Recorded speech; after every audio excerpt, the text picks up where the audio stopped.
On, I think, yeah.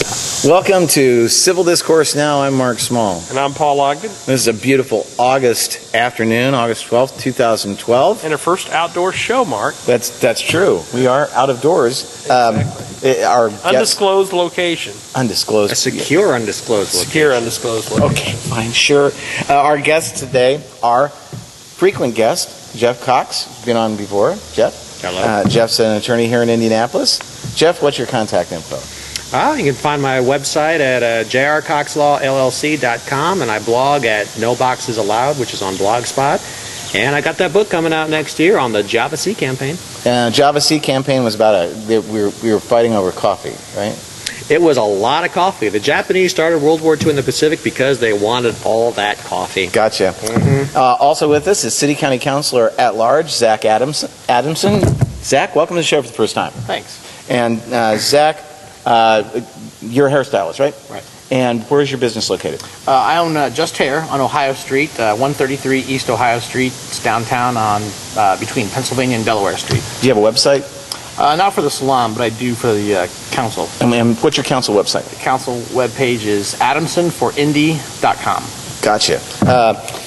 First segment today, like we've been doing, is talking about what's going on, just several general topics. First is Mitt Romney made a choice. That's an odd thing for him to do, but he chose a running mate this week.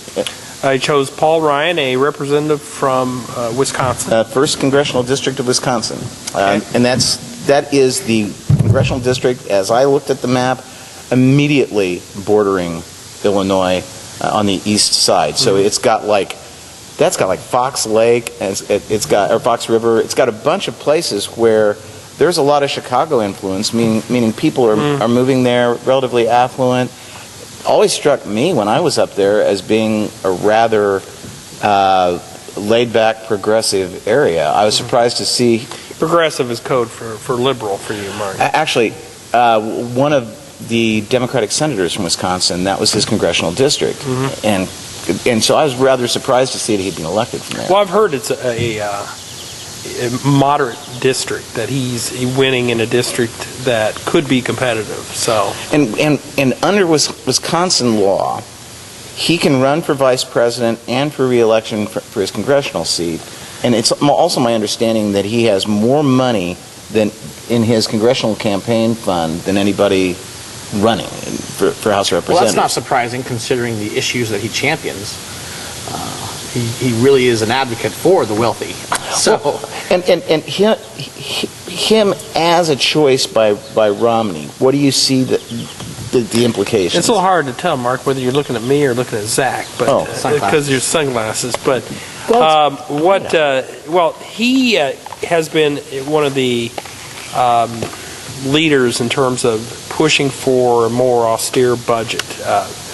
In particular, looking at entitlement reform. And it used to be any type of discussion of Social Security was like touching the third rail on the subway. You don't touch the third rail because you die. And it's not the case anymore. It used to be 10 years ago, 15 years ago, 20 years ago, you couldn't talk about, hey, we need to do something different with Social Security. Yeah, but isn't it kind of wimpish to say you want to reform Social Security but make sure that it doesn't have to do with anybody who's 55 years of age or older, or close to getting it?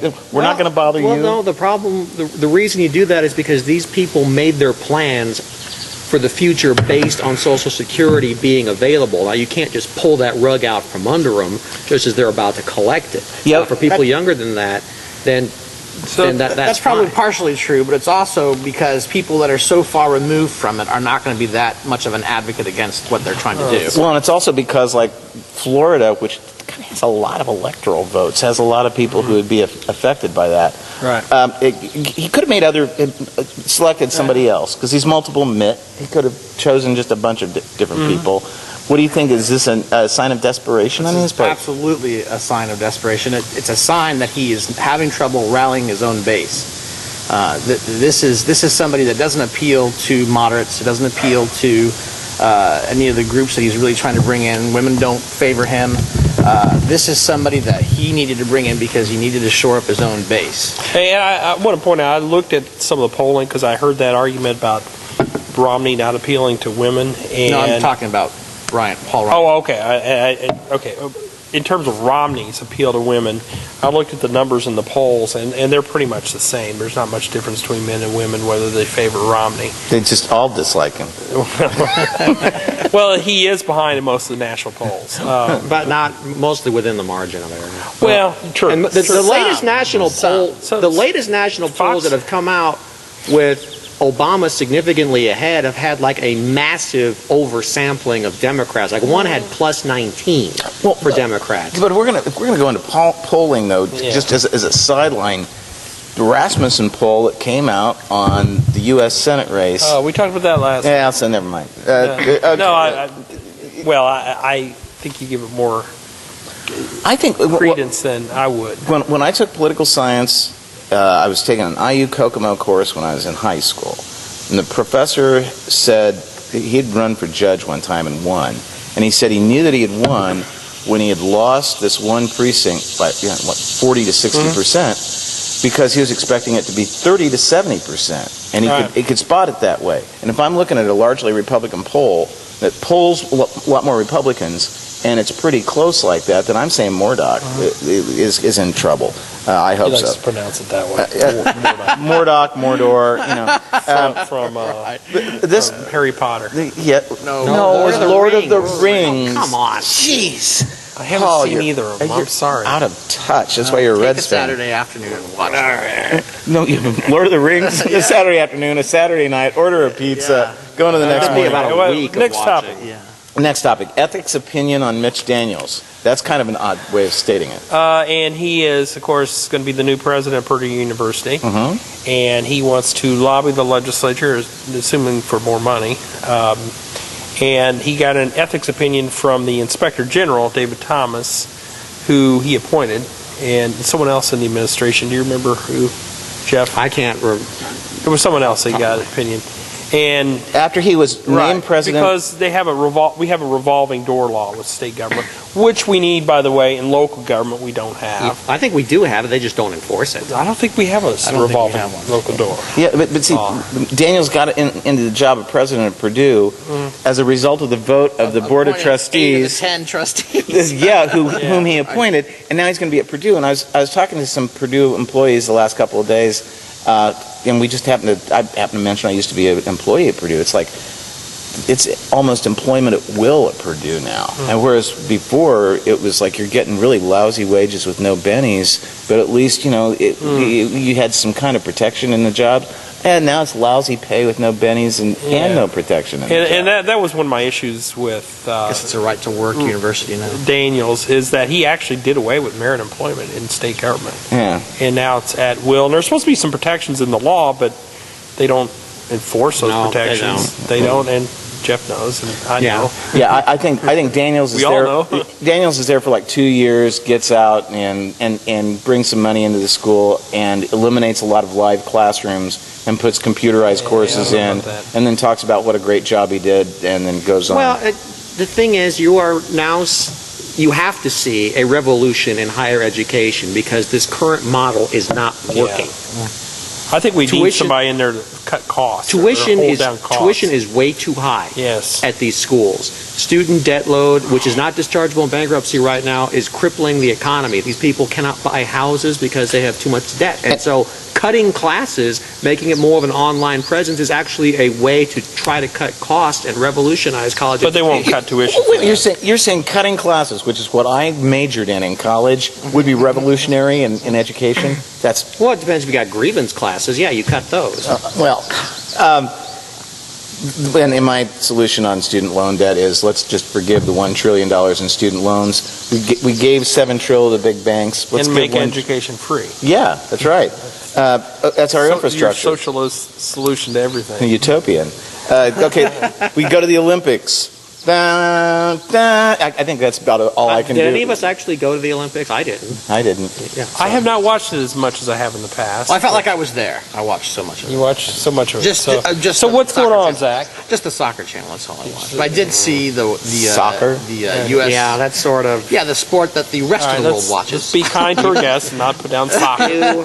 They play soccer. That's what the rest of the planet watches. That's why we're better in America, because we don't. Because we watch football. I liked watching men's team handball, and it's dominated apparently by Iceland. So Iceland is like the world power. Oh, really? And so it's like, Fjersen, pass it to Rörsson, it's over to Hersen, and then they're against Sweden, and now it's over to Larson, and he's over to Nilsson, oh, goal! And so they're going, You don't what? want to mess with those people in Iceland. I mean, they got that Nordic descent, and those people know how to fight. Well, so you go, I mean, the Vikings there, you don't want to mess with those guys. Well, the Vikings are going to have a real bad year this year, though. I mean, they're not doing. Anyways, There's no Brett Favre. So anyway, the Olympics has become more popular with women viewers. They tune in a lot more from what I hear. Because they're women's sports. I mean, that's Title IX. Yeah. I mean, that's the. And I gotta give a shout out to the the Mexican men's soccer team who also won the gold. So the U.S. women's soccer team and the men's Mexican soccer team both took the gold. Well, and that's excellent.